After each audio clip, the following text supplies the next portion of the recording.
Computer science ക്ലാസ്സിലേക്ക് സ്വാഗതം. Okay, അപ്പോൾ നമ്മൾ ഇതുവരെ പഠിച്ചത്, നമ്മൾ ഫസ്റ്റ് ചാപ്റ്ററാണ് നമ്മൾ ഇതുവരെ പഠിച്ചത്. ദ ഡിസിപ്ലിൻ ഓഫ് കമ്പ്യൂട്ടിംഗ് എന്ന ചാപ്റ്ററാണ് നമ്മൾ പഠിച്ചുകൊണ്ടിരുന്നത്. അപ്പോൾ അതിൽ ഏതാണ്ട് നമ്മൾ ആ ചാപ്റ്റർ അവസാനിക്കാറായി. നമ്മളതിലെ കുറേ ടോപ്പിക്സ് നമ്മൾ പറഞ്ഞു. അപ്പോൾ പുതിയതായിട്ട് വന്ന കുറച്ച് പേര് കാണും.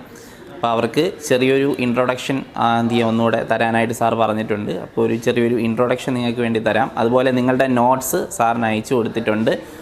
നിങ്ങളുടെ ഫസ്റ്റ് ചാപ്റ്ററിൽ നമ്മൾ ഇതുവരെ പഠിച്ച പോർഷൻസ് പാർട്ട് 1 ആയിട്ട് നിങ്ങൾക്ക് നോട്ട്സ് അയച്ചിട്ടുണ്ട്. അപ്പോൾ അതുപോലെ സെക്കൻഡ് പാർട്ട് ഉടനെ അയക്കുന്നതായിരിക്കും. അപ്പോൾ എല്ലാവരും നോട്ട്സ് കളക്ട് ചെയ്ത് ആ നോട്ട്സ് അനുസരിച്ച് എന്ത് ചെയ്യുക, എല്ലാവരും നന്നായിട്ട് പഠിക്കുക. അപ്പോൾ നമ്മൾ തുടങ്ങിയത് ദ തിയറി ഓഫ് കമ്പ്യൂട്ടിംഗ് ആണ് നമ്മൾ തുടങ്ങിയത്. അതായത് കമ്പ്യൂട്ടറിൻ്റെ പഴയ ഒരു ഹിസ്റ്ററിയാണ് നമ്മൾ എന്ത് ചെയ്തത്, കഴിഞ്ഞ ക്ലാസ്സുകളിലൊക്കെ നമ്മൾ എന്ത് ചെയ്തത്, പഠിച്ചത്. അപ്പോൾ നമ്മൾ പറഞ്ഞു കമ്പ്യൂട്ടിംഗ് എന്ന് പറയുന്ന ഒരു വേർഡിൽ നിന്നാണ് കമ്പ്യൂട്ടർ ഉണ്ടായത് എന്ന് നമ്മൾ എന്ത് ചെയ്തു പറഞ്ഞു. അപ്പോൾ അതിൽ ആദ്യത്തെ കമ്പ്യൂട്ടറായിട്ടൊക്കെ യൂസ് ചെയ്ത ഡിവൈസ്, കാൽക്കുലേഷൻസിനൊക്കെ വേണ്ടിയിട്ട് നമ്മൾ യൂസ് ചെയ്ത ഡിവൈസ് ഏതാണ് എന്നൊക്കെ നമ്മൾ കഴിഞ്ഞ ക്ലാസ്സിൽ പഠിച്ചതാണ്. അപ്പോൾ കമ്പ്യൂട്ടേഷന് വേണ്ടി യൂസ് ചെയ്ത ആദ്യത്തെ ഡിവൈസ് ഏതാണ്, അബാക്കസ് ആണ്. അപ്പോൾ അബാക്കസിനെ കുറിച്ചും അതിൻ്റെ കാര്യങ്ങളെക്കുറിച്ചുമൊക്കെ നമ്മൾ കഴിഞ്ഞ ക്ലാസ്സുകളിൽ പഠിച്ചിട്ടുണ്ട്. അപ്പോൾ എന്താണെന്നൊക്കെ അതിൻ്റെ ഇൻട്രൊഡക്ഷൻ ക്ലാസ്സൊക്കെ എടുത്തിട്ടുണ്ട്. അത് കാണാത്തവർ ജസ്റ്റ് എന്ത് ചെയ്യുക, അതൊന്ന് കാണുക. അബാക്കസ് പോലെ ഒരുപാട് ഡിവൈസുകൾ നമ്മൾ പഠിച്ചു. ജാക്വേർഡ്സ് ലൂം പഠിച്ചു, അതുപോലെ ലെബ്നിസ് കാൽക്കുലേറ്റർ പഠിച്ചു. അങ്ങനെ ഒരുപാട് ഡിവൈസുകളെ കുറിച്ച് പഴയകാല ഡിവൈസിനെ കുറിച്ച് നമ്മൾ എന്ത് ചെയ്തു, പഠിച്ചു. അപ്പോൾ അതെല്ലാം ഓക്കെയാണ്. അതിനകത്തുള്ള മെയിൻ ടോപ്പിക്സ് നിങ്ങൾക്ക് നോട്ട്സിൽ അയച്ചു തന്നിട്ടുണ്ട്. അത് സാറിൻ്റെ ഒന്ന് കളക്ട് ചെയ്തുകൊള്ളുക. എന്നിട്ട് നിങ്ങൾ വായിച്ചിട്ട് എന്തെങ്കിലും ഡൗട്ട്സ് ഉള്ളവർ എന്ത് ചെയ്യുക, അടുത്ത ക്ലാസ്സിൽ എന്നോട് ചോദിക്കുക. തീർച്ചയായിട്ടും നിങ്ങളുടെ ഡൗട്ട്സ് ക്ലിയർ ചെയ്ത് തരാം. പിന്നെ അതിനുശേഷം നമ്മൾ പഠിച്ചത് കമ്പ്യൂട്ടറിൻ്റെ ജനറേഷൻസ് ആണ്. കമ്പ്യൂട്ടറിന് പ്രധാനമായിട്ടും 5 ജനറേഷൻസ് ഉണ്ട് നമ്മൾ പഠിച്ചു. ഫസ്റ്റ് ജനറേഷൻ, സെക്കൻഡ് ജനറേഷൻ, അങ്ങനെ 5th ജനറേഷൻ വരെ ഉണ്ട് എന്ന് നമ്മൾ പഠിച്ചു. അതിൽ ഫസ്റ്റ് ജനറേഷൻ്റെ ഒരുപാട് കാര്യങ്ങൾ നമ്മൾ ഫസ്റ്റ് ക്ലാസ്സിൽ നമ്മൾ ഡിസ്കസ് ചെയ്തതാണല്ലേ. അപ്പോൾ നമ്മൾ ഫസ്റ്റ് ജനറേഷൻ്റെ പ്രത്യേകത എന്ന് പറഞ്ഞാൽ നമുക്കറിയാമല്ലേ, വലിയ ഹ്യൂജ് ആയിട്ടുള്ള കമ്പ്യൂട്ടറുകളായിരുന്നു നമ്മുടെ ഫസ്റ്റ് ജനറേഷൻ. 1940 to 1956 വരെയുള്ള കാലഘട്ടങ്ങളിലേക്ക് വളരെ ഹ്യൂജ് ആയിട്ടുള്ള വലിയൊരു റൂമിൻ്റെ അല്ലെങ്കിൽ വലിയൊരു ബിൽഡിങ്ങിൻ്റെ അത്രയുള്ള കമ്പ്യൂട്ടേഴ്സൊക്കെ ആയിരുന്നു യൂസ് ചെയ്തതെന്ന് നമ്മൾ എന്ത് ചെയ്തു, പറഞ്ഞു. അതുപോലെ തന്നെ ആദ്യമായിട്ട് യൂസ് ചെയ്ത ഡിവൈസ്, അതായത് കമ്പ്യൂട്ടറിൽ നമ്മൾ യൂസ് ചെയ്ത ഡിവൈസ് എന്ന് പറഞ്ഞാൽ വാക്യൂം ട്യൂബ്സ് ആയിരുന്നു. വാക്യൂം ട്യൂബ്സ് ഉപയോഗിച്ചാണ് അന്നത്തെ കാലത്ത് കമ്പ്യൂട്ടേഴ്സ് ഡിസൈൻ ചെയ്തിരുന്നത്. ഫസ്റ്റ് ജനറേഷനിലെ കമ്പ്യൂട്ടേഴ്സ് ഡിസൈൻ ചെയ്തിരുന്നത് എന്നൊക്കെ നമ്മൾ കഴിഞ്ഞ ക്ലാസ്സിൽ പഠിച്ചതാണ്. അതുപോലെ തന്നെ ഒരുപാട് ഹീറ്റ് എമിറ്റ് ചെയ്തിരുന്നു. കാരണം 1,50,000 വാട്ട്സ് ഇലക്ട്രിസിറ്റി ആവശ്യമായി വന്നിരുന്നു അന്നത്തെ കമ്പ്യൂട്ടേഴ്സിന്, ഫസ്റ്റ് ജനറേഷനിലെ കമ്പ്യൂട്ടേഴ്സിന്. അപ്പോൾ അതുകൊണ്ട് തന്നെ വളരെയേറെ ഹീറ്റ് എമിറ്റ് ചെയ്തിരുന്നു. അതുപോലെ ഒരുപാട് സ്റ്റോറേജ് വേണ്ടി വന്നിരുന്നു, ഒരുപാട് കോസ്റ്റ് വേണ്ടി വന്നിരുന്നു. അതിനകത്ത് തന്നെ ഈ വാക്യൂം ട്യൂബ്സിൻ്റെ കാര്യം പറഞ്ഞപ്പോൾ ഏതാണ്ട് 18,000 കൂടുതൽ വാക്യൂം ട്യൂബ്സാണ് ഒരു കമ്പ്യൂട്ടറിൽ യൂസ് ചെയ്തിരുന്നത്. ഒരു വലിയ ബിൽഡിങ്ങിൻ്റെ അത്രയുള്ള കമ്പ്യൂട്ടറുകളായിരുന്നു. ഏനിയാക്ക് ആയിരുന്നു ആദ്യത്തെ കമ്പ്യൂട്ടർ. അതിൻ്റെ ഫുൾ ഫോം എല്ലാം നമ്മൾ കഴിഞ്ഞ ക്ലാസ്സിൽ ഡിസ്കസ് ചെയ്തതാണ്. അപ്പോൾ അത് ഡൗട്ടുള്ളവരെല്ലാം നോട്ട് ചെക്ക് ചെയ്യുക, എന്നിട്ട് എന്ത് ചെയ്യുക, ചോദിക്കുക. പിന്നെ നമ്മൾ പഠിച്ച സെക്കൻഡ് ജനറേഷനാണ്. സെക്കൻഡ് ജനറേഷനിൽ വാക്യൂം ട്യൂബ്സിന് പകരം നമ്മൾ യൂസ് ചെയ്ത ഡിവൈസ് ട്രാൻസിസ്റ്റേഴ്സ് ആണല്ലേ. രണ്ടാമത്തെ ജനറേഷനിൽ വരുന്ന കമ്പ്യൂട്ടേഴ്സിൽ യൂസ് ചെയ്തത് എല്ലാം ട്രാൻസിസ്റ്റേഴ്സ് ആണ്. അപ്പോൾ ട്രാൻസിസ്റ്റേഴ്സ് യൂസ് ചെയ്തപ്പോൾ എന്ത് ചെയ്തു, അതിൻ്റെ സൈസ് പരമാവധി എന്ത് ചെയ്തു, കുറഞ്ഞു. അതിൻ്റെ സൈസ് കുറയുകയും അതുപോലെ ഹീറ്റൊക്കെ എന്ത് ചെയ്തു, എമിറ്റ് ചെയ്യുന്നത് കുറയുകയൊക്കെ ചെയ്തു. അങ്ങനെ ഒരുപാട് ഇമ്പോർട്ടൻസ് നമ്മുടെ സെക്കൻഡ് ജനറേഷനിൽ പഠിച്ചു. അതിനുശേഷം നമ്മൾ പഠിച്ചതാണ് തേർഡ് ജനറേഷൻ. അപ്പോൾ അതിൽ വന്നപ്പോൾ എന്ത് ചെയ്തു, ഇൻ്റഗ്രേറ്റഡ് സർക്യൂട്ട്സ് ആയിട്ട് IC ചിപ്പുകളായിട്ട് എന്ത് ചെയ്തു, മാറി. അപ്പോൾ ആ ഒരു രീതിയിൽ തേർഡ് ജനറേഷനിൽ വന്നപ്പോൾ വളരെയധികം എന്ത് ചെയ്തു, സൈസ് കുറഞ്ഞു. സെക്കൻഡ് ജനറേഷനേക്കാളും കൂടുതൽ സൈസ് എന്ത് ചെയ്തു, നമ്മുടെ തേർഡ് ജനറേഷനിലെ കമ്പ്യൂട്ടേഴ്സിൽ കുറഞ്ഞു. പിന്നെ അവിടെ നമ്മൾ യൂസ് ചെയ്ത ലാംഗ്വേജസ് എന്തായാലും എന്ത് ചെയ്യുക, ഓർത്തിരിക്കുക. അതെല്ലാം നോട്ട്സിനകത്തുണ്ട്, നിങ്ങൾ റെഫർ ചെയ്യുക.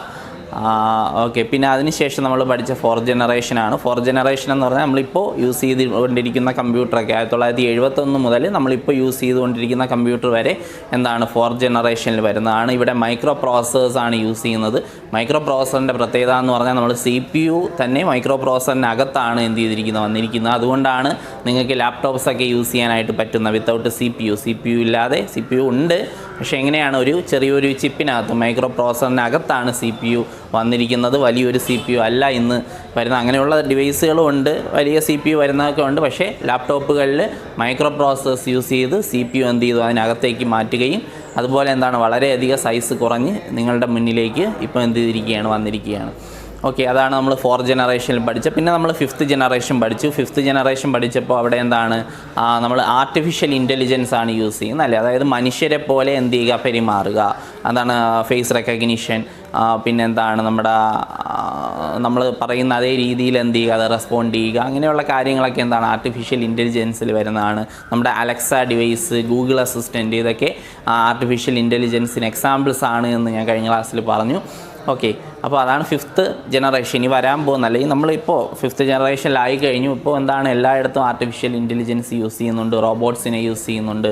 റോബോട്ട്സിനെ യൂസ് ചെയ്താണ് പല കാര്യങ്ങളും എന്ത് ചെയ്യുന്നത്, നമ്മളെ ഇന്ത്യ എന്നല്ല എല്ലാ രാജ്യങ്ങളിലും എന്ത് ചെയ്യുന്നത്. അങ്ങനെ എന്ത് ചെയ്യുന്നു, കമ്പ്യൂട്ടർ ഒരു 5th ജനറേഷനിലേക്ക് എന്ത് ചെയ്തു, മാറിക്കഴിഞ്ഞു. റോബോട്ടിക് കാലഘട്ടത്തിലേക്ക്, ആർട്ടിഫിഷ്യൽ ഇൻ്റലിജൻസിലേക്ക് എന്ത് ചെയ്തു, മാറിക്കഴിഞ്ഞു. അപ്പോൾ ഇത്രയും കാര്യങ്ങളാണ് നമ്മൾ പഠിച്ചത്. പിന്നെ നമ്മൾ പഠിച്ച പ്രോഗ്രാമിങ്ങിനെ കുറിച്ചാണ്. പ്രോഗ്രാംസ് എന്ന് പറഞ്ഞാൽ നമ്മൾ പറഞ്ഞു, നമ്മൾ ഉപയോഗിക്കുന്ന ഹൈ ലെവൽ ലാംഗ്വേജ് കമ്പ്യൂട്ടറിന് മനസ്സിലായിരുന്നില്ല പണ്ടത്തെ കാലത്ത്. അപ്പോൾ അന്ന് ബൈനറി ലാംഗ്വേജസ് ആണ് യൂസ് ചെയ്തിരുന്നത്. ബൈനറി ലാംഗ്വേജ് എന്ന് പറഞ്ഞാൽ 0 അതുപോലെ 1 ഇങ്ങനെയുള്ള ഡിജിറ്റ്സ് മാത്രമാണ് ബൈനറി ഡിജിറ്റ്സ് ആയിട്ട് യൂസ് ചെയ്തിരുന്നത്. അപ്പോൾ ഇതിൽ നിന്നുണ്ടാക്കുന്ന കോഡുകളാണ് പണ്ട് കാലത്ത് കമ്പ്യൂട്ടേഴ്സിന് മനസ്സിലായിരുന്നത്. അപ്പോൾ ഈ 0ഉം 1ഉം മാത്രം ഉപയോഗിക്കുമ്പോൾ അതിനകത്ത് ഒരുപാട് പോരായ്മകൾ, അതായത് നമുക്ക് പെട്ടെന്ന് എന്ത് ചെയ്യാൻ പറ്റില്ല, ഒരു സാധാരണക്കാരനായിട്ടുള്ള ഒരാൾക്ക് പെട്ടെന്ന് കോഡ് മനസ്സിലാക്കാനോ എഴുതാനോ പറ്റില്ല. വളരെ എക്സ്പേർട്ടായിട്ടുള്ള ആൾക്ക് മാത്രമേ അതിൽ എന്തെങ്കിലും എറർ വന്നാൽ പോലും ഐഡൻറ്റിഫൈ ചെയ്യാനായിട്ട് പറ്റിയിരുന്നുള്ളൂ. അപ്പോൾ അങ്ങനെയുള്ള കാര്യങ്ങളെക്കുറിച്ചൊക്കെ നമ്മൾ കഴിഞ്ഞ ക്ലാസ്സിൽ ഡിസ്കസ് ചെയ്തതാണ്. അപ്പോൾ അതിന് ശേഷമാണ് പിന്നീട് മെഷീൻ ലാംഗ്വേജ്, അസംബ്ലി ലാംഗ്വേജ്, പിന്നെ ഇപ്പോൾ നമ്മൾ പറയുന്ന ഹൈ ലെവൽ ലാംഗ്വേജ് പോലും കമ്പ്യൂട്ടേഴ്സിന് മനസ്സിലാകുന്ന രീതിയിലേക്ക് എന്ത് ചെയ്തിരിക്കുന്നു, മാറിക്കഴിഞ്ഞിരിക്കുന്നു. ഈസി ആയിട്ട് കോഡ് എഴുതാനും മറ്റുമൊക്കെ നമ്മൾ പഠിച്ചു. പിന്നെ നമ്മൾ പഠിച്ചതാണ് അൽഗോരിതം എന്ന് പറയുന്നത് അല്ലേ. പ്രോഗ്രാം എഴുതുന്നതിന് മുമ്പ്, അല്ലെ പ്രോഗ്രാം നമ്മൾ പഠിക്കുന്നതിന് മുമ്പ് അൽഗോരിതത്തിൻ്റെ ചെറിയൊരു ഇൻട്രൊഡക്ഷൻ തന്നിരുന്നു. അതായത് നമ്മൾ ഒരു പ്രോബ്ലം സോൾവ് ചെയ്യാനായിട്ട്, നമ്മൾ കമ്പ്യൂട്ടർ സയൻസിൽ ഇനി പഠിക്കാനായിട്ട് പോകുന്ന ഒരുപാട് പ്രോബ്ലംസ് ഉണ്ട്. എന്ന് പറയുമ്പോൾ നമുക്ക് എങ്ങനെയാണ് കോഡ് എഴുതുന്നത്, നമ്മൾ കമ്പ്യൂട്ടേഴ്സിനെ മനസ്സിലാകുന്ന രീതിയിൽ എങ്ങനെയാണ് ഒരു ഇപ്പോൾ ഫോർ എക്സാമ്പിൾ ഒരു റെക്റ്റാങ്കിളിൻ്റെ ഏരിയ കാണുന്നു, അല്ലെങ്കിൽ റെക്റ്റാങ്കിളിൻ്റെ പെരിമീറ്റർ കാണുന്നു. അപ്പോൾ അതൊക്കെ നമ്മൾ കമ്പ്യൂട്ടറിന് മനസ്സിലാക്കി കൊടുക്കുന്ന ഒരു കോഡഡ് ഫോമിലാണ്. ആ കോഡ്, അതിനെയാണ് പ്രോഗ്രാം എന്ന് പറയുന്നത്. അപ്പോൾ ആ പ്രോഗ്രാം എഴുതാനായിട്ട് നമ്മൾ പഠിക്കേണ്ടതുണ്ട്. അപ്പോൾ അതിന് മുമ്പായിട്ട് നമ്മൾ എന്ത് ചെയ്യണം, അതിൻ്റെ ഒരു ഓർഡർ പഠിക്കണം. അതാണ് അൽഗോരിതം എന്ന ഒരു രീതിയിൽ ഞാൻ കഴിഞ്ഞ ക്ലാസ്സിൽ പറഞ്ഞു തന്നത് അല്ലേ. ആദ്യം നമ്മൾ എന്ത് ചെയ്യും, സ്റ്റാർട്ട് ചെയ്തു. അതിനുശേഷം എന്ത് ഇൻപുട്ട് നമ്മൾ കമ്പ്യൂട്ടറിലേക്ക് കൊടുക്കും, എന്താണോ നമുക്ക് വേണ്ടത് അങ്ങനെയുള്ള കാര്യങ്ങളെല്ലാം നമ്മൾ ഇൻപുട്ടായിട്ട് കമ്പ്യൂട്ടറിലേക്ക് കൊടുക്കും. അതിനുശേഷം കമ്പ്യൂട്ടർ അത് പ്രോസസ്സ് ചെയ്യും, നമുക്ക് ഔട്ട്പുട്ട് തരും, പിന്നെ എന്ത് ചെയ്യും, സ്റ്റോപ്പ് ചെയ്യും. അങ്ങനെ ഒരു ഓർഡറിൽ ഒരു ചെറിയൊരു രീതിയിൽ ഞാൻ അൽഗോരിതം എന്ത് ചെയ്തു നിങ്ങൾക്ക് പറഞ്ഞു തന്നു. അത് നമ്മൾ പിന്നീട് അതിനെക്കുറിച്ച് ഡീറ്റെയിൽഡ് ആയിട്ട് പഠിക്കും. ഇപ്പോൾ അതിൻ്റെ ചെറിയൊരു ഇൻട്രൊഡക്ഷൻ മാത്രമാണ് നിങ്ങൾക്ക് തന്നത്.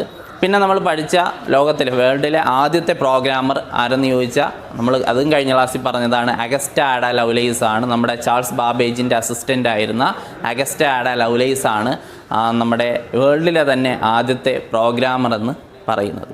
അപ്പോൾ ഇത്രയും കാര്യങ്ങളാണ് നമ്മൾ കഴിഞ്ഞ ക്ലാസ് വരെ എന്ത് ചെയ്തത്, ഡിസ്കസ് ചെയ്തത്.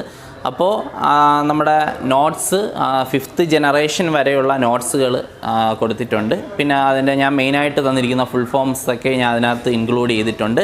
അപ്പോൾ എല്ലാവരും അതൊക്കെ വാങ്ങിച്ച് നന്നായിട്ട് പഠിക്കുക. അപ്പോൾ ബാക്കി നോട്ട്സ് ഉടനെ വരുന്നതായിരിക്കും. അപ്പോൾ നമ്മൾ ഇന്ന് പഠിക്കാനായിട്ട് പോകുന്നത് അലൻ ട്യൂറിങ്ങിനെ കുറിച്ചാണ്. ഓക്കെ, അലൻ ട്യൂറിങ്ങിൻ്റെ കോൺട്രിബ്യൂഷൻസിനെ കുറിച്ചാണ് നമ്മൾ ഇന്ന് പഠിക്കുവാനായിട്ട് പോകുന്നത്. ഇനി ഒരു ചെറിയ ടോപ്പിക്സ് മാത്രമേ ഉള്ളൂ, ഈ 1-2 ടോപ്പിക്സ് മാത്രമേ ഉള്ളൂ ഈ ചാപ്റ്ററിൽ. അത് കഴിഞ്ഞാൽ നമ്മൾ പുതിയ ചാപ്റ്റർ, 2nd ചാപ്റ്റർ തുടങ്ങുകയാണ്. അപ്പോൾ നമുക്ക് എന്ത് ചെയ്യാൻ തുടങ്ങാം. അപ്പോൾ നമ്മൾ അതിന് മുമ്പ് തിയറി ഓഫ് കമ്പ്യൂട്ടിംഗ്, എന്താണ് കമ്പ്യൂട്ടിംഗ് തിയറി എന്ന് നമ്മൾ പഠിക്കണം. നമുക്ക് നോക്കാം. The theory of computation is the branch that deals with how efficiently problems can be solved based on computation models and related algorithms. അതായത് തിയറി ഓഫ് കമ്പ്യൂട്ടേഷൻ എന്ന് പറഞ്ഞാൽ, ഈ ചാപ്റ്റർ മാത്രമല്ല എക്സാമിനുള്ളൂ. ഓക്കെ, ഈ ചാപ്റ്റർ മാത്രമേ നിങ്ങൾക്ക് എക്സാമിനുള്ളൂ. ഈ ചാപ്റ്റർ മാത്രമേ പറഞ്ഞിട്ടുള്ളൂ. ഓക്കെ, എന്തായാലും ഈ ചാപ്റ്റർ ഇന്ന് തീരുന്നതായിരിക്കും. എല്ലാവരും നന്നായിട്ട് പഠിക്കുക. ഓക്കെ, അപ്പോൾ നമ്മൾ പറഞ്ഞത് തിയറി ഓഫ് കമ്പ്യൂട്ടിംഗ് ആണ്. തിയറി ഓഫ് കമ്പ്യൂട്ടിംഗ് എന്ന് പറഞ്ഞു കഴിഞ്ഞാൽ നമുക്ക് എങ്ങനെ ഒരു പ്രോബ്ലം എളുപ്പത്തിൽ സോൾവ് ചെയ്യാം. ഒരു പ്രോബ്ലം പല രീതിയിൽ നമുക്ക് സോൾവ് ചെയ്യാനായിട്ട് പറ്റും. നിങ്ങൾ 10ാം ക്ലാസ്സിൽ നിങ്ങൾ ഒരുപാട് ചാപ്റ്റേഴ്സ് നിങ്ങൾ എന്ത് ചെയ്തു, മാത്സിൽ പഠിച്ചിട്ടുണ്ട്. നമുക്ക് മാത്സിലേക്ക് ജസ്റ്റ് ഒന്ന് പോകാം. അതിനകത്ത് ഒരുപാട് ഫസ്റ്റ് ചാപ്റ്റർ അരിത്തമെറ്റിക് സീക്വൻസ് എന്ന് പറയുന്ന ചാപ്റ്റർ നിങ്ങൾക്ക് ഓർമ്മയുണ്ടായിരിക്കും. അതിനകത്ത് തന്നെ ഒരുപാട് ഇക്വേഷൻസ് നിങ്ങൾ എന്ത് ചെയ്തു പഠിച്ചത്. നിങ്ങൾക്ക് അതിൽ നിന്ന് എളുപ്പത്തിൽ ചെയ്യാനുള്ള രീതികൾ പല രീതിയിലായിരിക്കും നിങ്ങൾ പഠിച്ചത്. അപ്പോൾ സ്കൂളിൽ ചിലപ്പോൾ ഒരു രീതിയിലായിരിക്കും, അല്ലെങ്കിൽ നിങ്ങൾക്ക് ട്യൂഷൻ ക്ലാസ്സുകളിൽ ഒരു രീതിയിലായിരിക്കും പറഞ്ഞു തന്നത്. പക്ഷെ നിങ്ങൾ ചെയ്യുന്നത് എന്താണ്, ഏറ്റവും എളുപ്പത്തിൽ ചെയ്യുന്ന രീതിയാണ് എന്ത് ചെയ്തത് നിങ്ങളവിടെ പഠിച്ചത് അല്ലേ. നിങ്ങൾ ഏറ്റവും കൂടുതൽ ശ്രമിക്കുന്ന എന്തിനു വേണ്ടിയിട്ടായിരിക്കും, എങ്ങനെ ഒരു പ്രോബ്ലം എളുപ്പത്തിൽ ചെയ്യാം എന്നായിരിക്കും നിങ്ങൾ എന്ത് ചെയ്യുന്നത് പഠിക്കുന്നത്. അപ്പോൾ അതുപോലെ ഇവിടെ എങ്ങനെ നമുക്കൊരു പ്രോബ്ലം എളുപ്പത്തിൽ സോൾവ് ചെയ്യാം, ഓക്കെ, അത് എങ്ങനെ നമുക്ക് അതിൻ്റെ മോഡൽ ഉപയോഗിച്ച് അൽഗോരിതം ഉപയോഗിച്ചൊക്കെ എഴുതാം എന്നാണ് നമ്മൾ എന്ത് ചെയ്യുന്നത് പഠിക്കുന്നത്. അപ്പോൾ അതാണ് തിയറി ഓഫ് കമ്പ്യൂട്ടിംഗ് എന്ന് പറയുന്നത്. In order to perform rigorous study of computation, computer scientists work with a mathematical abstraction of computers called a model of computation. അപ്പോൾ ഇതിന് വേണ്ടിയിട്ട് ഒരുപാട് സയൻറ്റിസ്റ്റുകൾ, ഒരുപാട് ആർക്കിടെക്ചർ, അങ്ങനെ ഒരുപാട് ആൾക്കാരുണ്ട്. അപ്പോൾ അവരെല്ലാവരും ചേർന്ന് എന്ത് ചെയ്തു, നമ്മളെ ഈ പറയുന്ന ഒരു സയൻറ്റിഫിക് വർക്ക് എന്ത് ചെയ്തു നടത്തി. അതിനെയാണ് നമ്മൾ എന്തെന്ന് പറയുന്നത്, മോഡൽ ഓഫ് കമ്പ്യൂട്ടേഷൻ എന്ന് പറയുന്നത്. There are several models in use. ഇതിൽ പല മോഡൽസ് ഉണ്ട്. അതിൽ ആദ്യം പറയുന്നതാണ് ട്യൂറിംഗ് മെഷീൻ എന്ന് പറയുന്നത്. ട്യൂറിംഗ് മെഷീൻ അത് ഫൗണ്ട് ചെയ്തത് അലൻ ട്യൂറിംഗ് ആണ്. Allen Turing.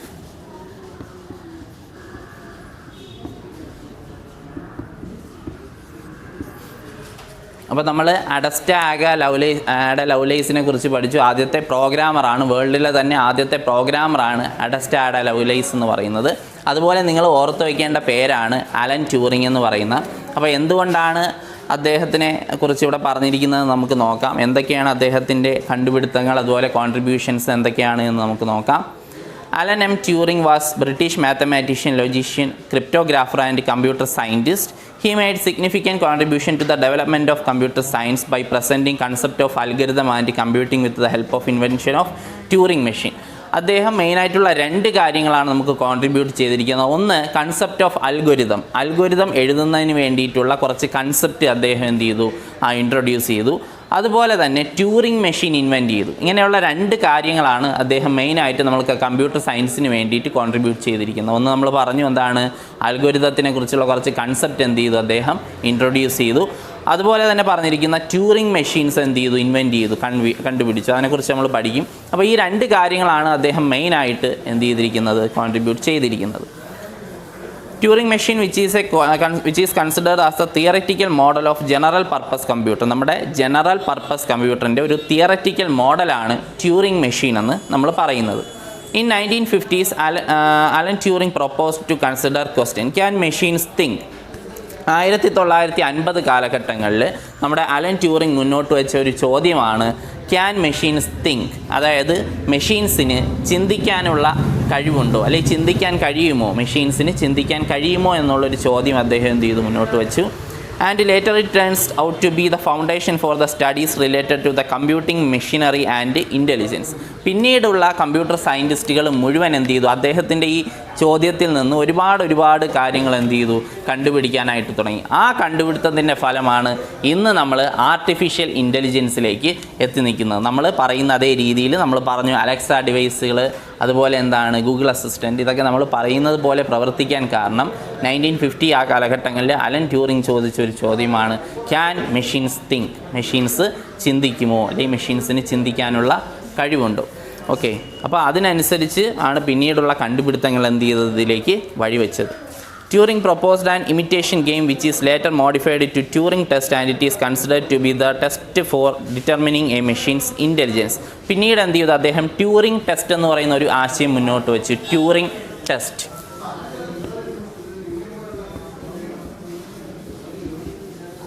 ട്യൂറിംഗ് ടെസ്റ്റ് അതായത് നമ്മുടെ മെഷീൻസിൻ്റെ ഇൻ്റലിജൻസിനെ അളക്കുന്നതിന് വേണ്ടിയിട്ടുള്ള ടെസ്റ്റാണ് ട്യൂറിംഗ് ടെസ്റ്റ് എന്ന് പറയുന്നത്. അദ്ദേഹം പലതരത്തിലുള്ള മെഷീൻസിൻ്റെ ട്യൂറിംഗ് ടെസ്റ്റുകൾ എന്ത് ചെയ്തു, നടത്തി. അതിൻ്റെ ഇൻ്റലിജൻസ് എത്രയാണ്, എങ്ങനെ അതിന് ഇൻ്റലിജൻസ് കൂട്ടുവാനായിട്ട് കഴിയും, ഇങ്ങനെയുള്ള സ്റ്റഡീസൊക്കെ എന്ത് ചെയ്തു, അദ്ദേഹം നടത്തി. അപ്പോൾ ഇങ്ങനെയുള്ള ഒരുപാട് കോൺട്രിബ്യൂഷൻസ് എന്ത് ചെയ്തു, അദ്ദേഹം നടത്തി. നമ്മൾ ആദ്യം പറഞ്ഞ എന്താണ്, അദ്ദേഹം അൽഗോരിതത്തിന് വേണ്ടിയിട്ടുള്ള കുറച്ച് കൺസെപ്റ്റ് എന്ത് ചെയ്തു, ഇൻട്രൊഡ്യൂസ് ചെയ്തു. അതുപോലെ ട്യൂറിംഗ് മെഷീൻസ് എന്ത് ചെയ്തു, അദ്ദേഹം എന്ത് ചെയ്തു, കണ്ടുപിടിച്ചു.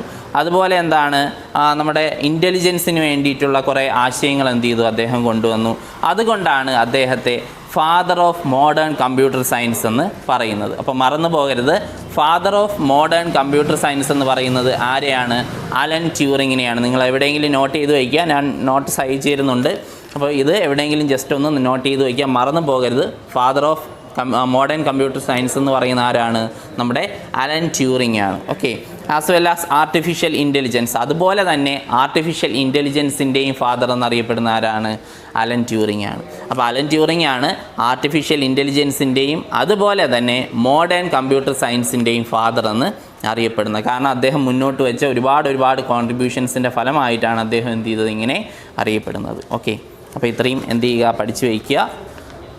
ഇത്രയും മനസ്സിലായെന്ന് വിശ്വസിക്കുന്നു. അപ്പോൾ നമുക്ക് എന്ത് ചെയ്യാം, ട്യൂറിംഗ് മെഷീൻ എന്താണെന്ന് നോക്കാം. ഈ ചാപ്റ്ററിലെ അവസാനത്തെ പോർഷനാണ് എന്താണ് ട്യൂറിംഗ് മെഷീൻ. നമ്മളിനി പഠിക്കുന്ന പോർഷനാണ് ട്യൂറിംഗ് മെഷീൻ.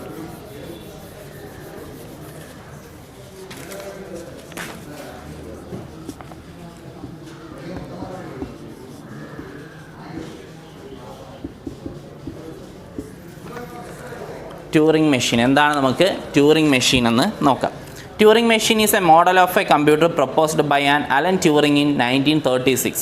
Turing machine എന്ന് പറഞ്ഞാൽ കമ്പ്യൂട്ടറിൻ്റെ ഒരു മോഡലാണ്, കമ്പ്യൂട്ടറിൻ്റെ മോഡലിലുള്ള ഒരു ഡിവൈസാണ് ട്യൂറിംഗ് മെഷീൻ എന്ന് പറയുന്നത്. ഇത് കണ്ടുപിടിച്ചത് അലൻ ട്യൂറിംഗ് ആണ്, നമ്മുടെ ഫാദർ ഓഫ് മോഡേൺ കമ്പ്യൂട്ടർ സയൻസിൻ്റെയും ആർട്ടിഫിഷ്യൽ ഇൻ്റലിജൻസിൻ്റെയൊക്കെ ഫാദറായിട്ടുള്ള ആരാണ്? അലൻ ട്യൂറിംഗ് ആണ് എന്ത് ചെയ്തത് 1936 ഈ ട്യൂറിംഗ് മെഷീൻ എന്ത് ചെയ്യുന്നത്, കണ്ടുപിടിക്കുന്നത്. It is conceived as an ideal model of computing. ഇതാണ് കമ്പ്യൂട്ടിങ്ങിൻ്റെ ഒരു ഐഡിയൽ മോഡൽ എന്ന് പറയുന്നത്. കമ്പ്യൂട്ടിങ്ങിൻ്റെ ഒരു ഐഡിയൽ മോഡൽ എന്ന് പറയുന്നത് എന്താണ്? ട്യൂറിംഗ് മെഷീനാണ്. എക്സാമിന് ചോദിച്ചിട്ടുണ്ട്. Alan Turing reasoned that any computation that could be performed by human involved writing down intermediate result, reading them back and carrying out actions that depend only on what has been read and the current stage of things.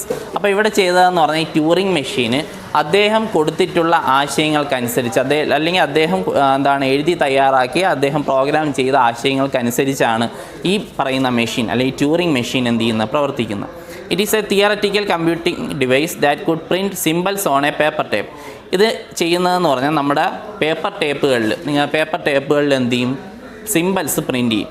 Okay, it could print symbols on A paper tape in a manner that emulate A person following series of logical instructions. ഇതിനകത്ത് വരുന്ന എന്തായിരിക്കും, പലതരത്തിലുള്ള logical instructions ആയിരിക്കും. അതിൻ്റെ ഒരു model ഞാൻ എന്ത് ചെയ്യും ഇവിടെ വരച്ച് കാണിക്കാം.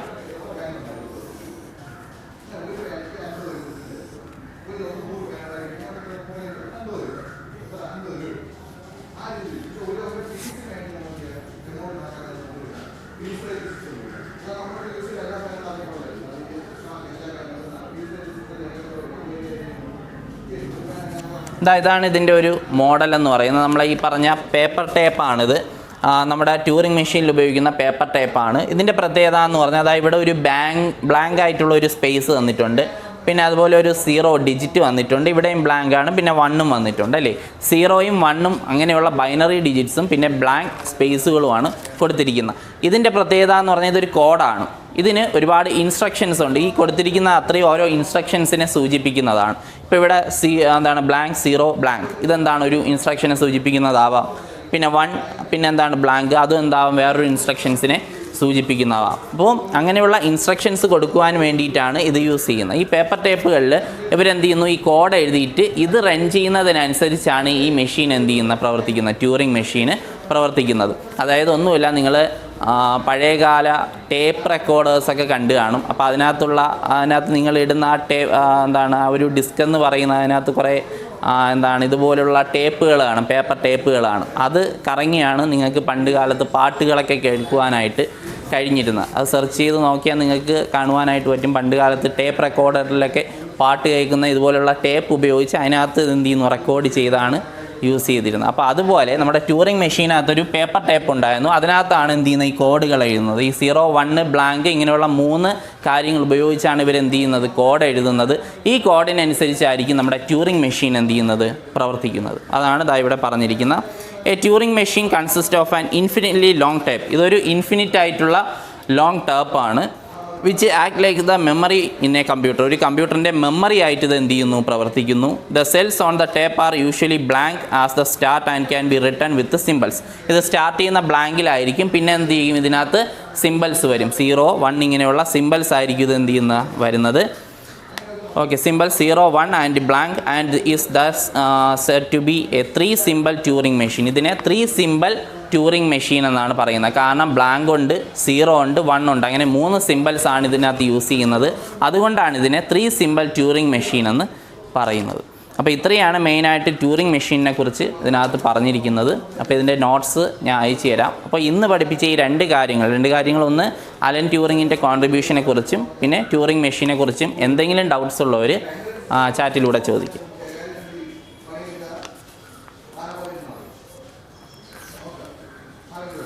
അപ്പോൾ ക്ലിയറാണ്, എല്ലാവർക്കും മനസ്സിലായെന്ന് വിശ്വസിക്കുന്നു. അപ്പം ഇത്രയും കാര്യങ്ങളാണ് നമ്മൾ ഫസ്റ്റ് ചാപ്റ്ററിൽ നമ്മൾ പഠിച്ചത്. നമ്മൾ എന്താണ് കമ്പ്യൂട്ടിങ്, അതിൻ്റെ ഒരു ഡിസിപ്ലിനെ കുറിച്ചാണ് നമ്മൾ ഫസ്റ്റ് ചാപ്റ്ററിൽ പഠിച്ചത്. വളരെ എളുപ്പമുള്ളൊരു ചാപ്റ്ററാണ്, കാരണം തിയറിയാണ്, ഫുൾ തിയറിയാണ്, പ്രോഗ്രാംസ് ഒന്നും ഇതിനകത്ത് വരുന്നില്ല. അപ്പോൾ നിങ്ങൾക്ക് എളുപ്പത്തിൽ പഠിച്ച് എളുപ്പത്തിൽ ആൻസർ ചെയ്യാവുന്ന ഒരു ചാപ്റ്ററാണ്. അതുപോലെ ഭാവിയിൽ നിങ്ങൾക്ക് ടെസ്റ്റൊക്കെ എഴുതുന്ന സമയത്ത് ഒരുപാട് ആവശ്യം വരുന്ന കാര്യങ്ങളാണ് ഇതിനകത്ത് പറഞ്ഞിരിക്കുന്നത്. അപ്പോൾ നമ്മുടെ ഫസ്റ്റ് ചാപ്റ്റർ കഴിഞ്ഞിരിക്കുകയാണ്.